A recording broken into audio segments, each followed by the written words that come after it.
Bonjour et bienvenue pour une nouvelle vidéo de Claricréa. Aujourd'hui, je vous propose une technique que je n'ai moi-même jamais faite. Simplement, je l'ai vue sur une vidéo étrangère. Donc, j'ai décidé de la refaire et du coup, je vous en fais profiter. Voilà. Donc, pour ce faire, vous aurez besoin du rouleau, qui va être très important, du cutter éventuellement, la lame souple et la lame... voilà, enfin la lame crantée. Le nom m'échappe parfois. Et ensuite, vous aurez besoin de 4 couleurs de pâte Fimo ou autre pâte que vous utilisez. Alors moi, j'ai pris du bleu d'eau. Bon, il y a des petits tons de rouge dessus, mais c'est parce que je l'ai passé dans ma machine sans nettoyer. J'ai du rouge, j'ai du jaune, et alors là, c'est un marron que j'ai fait avec plusieurs restes de marron, dont un marron or. Donc ça a rendu assez sympathique, voilà. Voilà, comme je vous l'avais dit, j'utilise toujours mes restes. Donc, ce qui va se passer, c'est qu'on va prendre le plus petit morceau de... Ça aussi, c'est un reste de rouge, hein, mais qui avait beaucoup durci, que j'ai eu du mal à travailler. Voilà, donc on va commencer avec le rouge et on va découper de façon à avoir quelque chose d'à peu près pareil pour toutes les couleurs de pâte. Voilà, donc une fois que j'ai fait ça, je vais le refaire sur le jaune. Tout simplement. On se retrouve dès que j'ai fini de couper mes pâtes.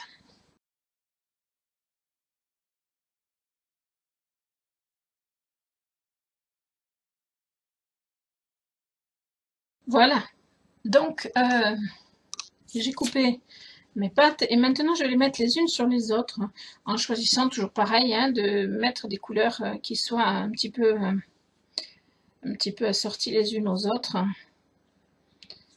Voilà, tout simplement. Bon, je n'ai pas forcément mis très droit, mais c'est pas grave. Et alors maintenant, on va prendre le rouleau et on va étaler.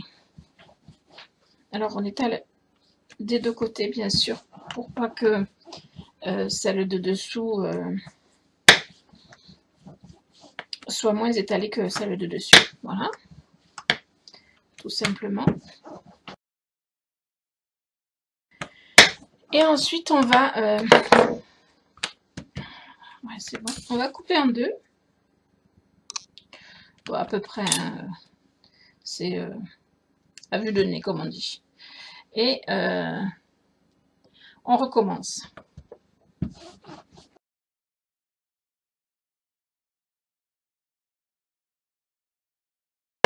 Et maintenant, on va faire travailler notre lame crantée. Alors juste, je coupe un bout pour partir du bon endroit.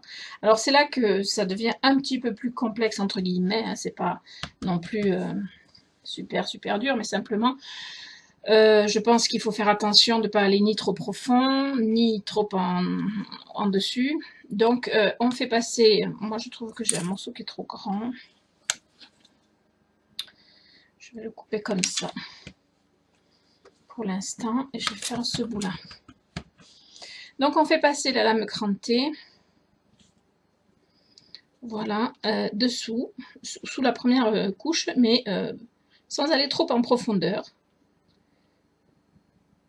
Il faut quand même aller dessous. Alors, au début, il faut s'y reprendre un petit peu éventuellement.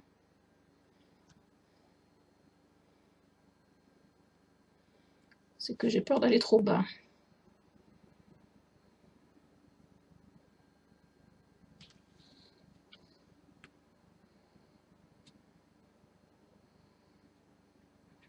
Je ne sais pas du tout si je suis dans le bon tempo ou pas du tout. Si je ne suis pas trop profonde. Ou... Mais normalement quand même, ça devrait le faire.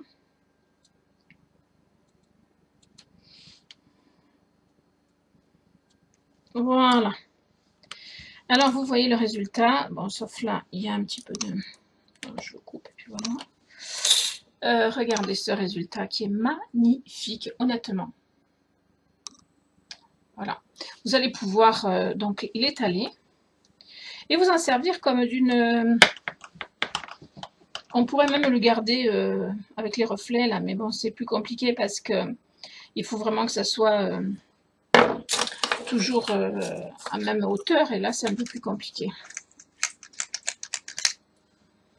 Là on peut donc l'étaler et ensuite on s'en sert sur une plaque normale comme je vous avais montré avec les cannes. Voilà, donc on a une préparation qui est vraiment très sympa et dont on peut se servir de tout. Il y a pas de, il y a très peu de pertes là. Vous voyez, parce que même si ça se découpe, c'est pas grave. On peut le...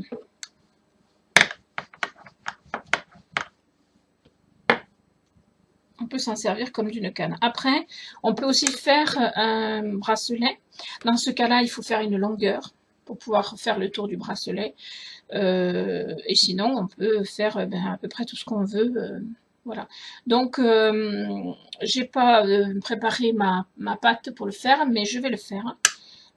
Donc, on se retrouve de suite après. Je vais préparer un morceau de pâte.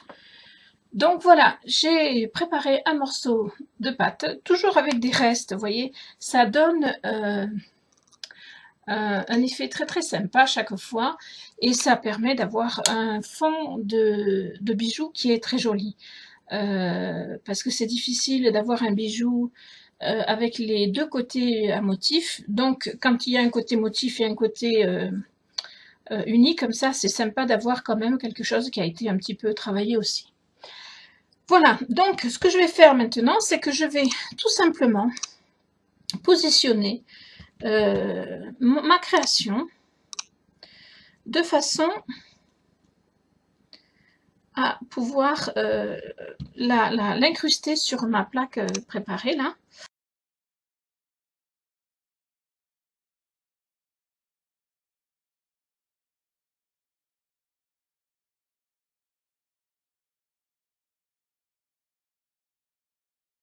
Alors voilà, j'ai pris comme partie de tout mettre dans le même sens, mais j'aurais pu dire j'en mets un peu comme ça, voilà. Il m'en reste un petit peu, j'en ferai bien autre chose. Voilà. Et alors maintenant, je vais simplement l'incruster en prenant le temps. Donc on se retrouve dès que j'ai fini, c'est-à-dire ça va me prendre un petit peu de temps. On va passer en marche rapide et on se retrouve de suite après.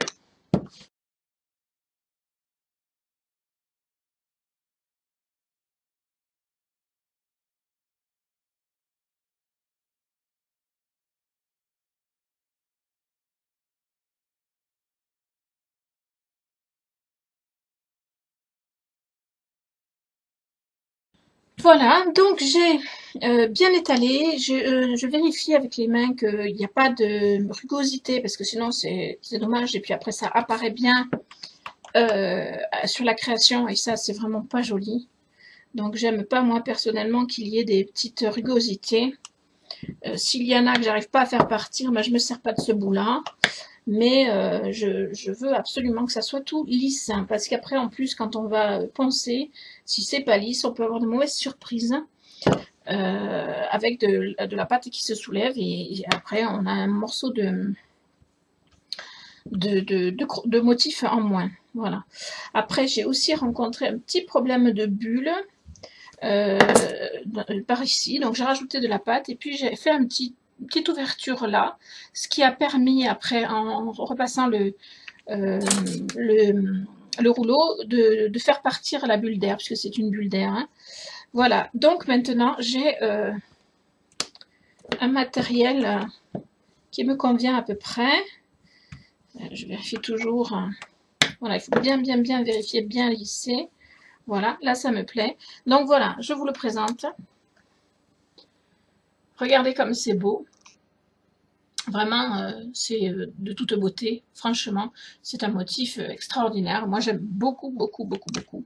Je vais en faire un collier comme ceci, un plastron, certainement. Et puis après, plein d'autres petites choses que je ne sais pas encore, que vous trouverez dès qu'elle se sera prête dans ma boutique en ligne, dont les coordonnées sont en bas de cette vidéo. Voilà, j'espère que cette vidéo vous aura plu, qu'elle n'aura pas été trop longue, et vraiment admirez ce travail et essayez de le faire. Franchement, c'est pas très difficile et c'est vraiment un résultat extraordinaire.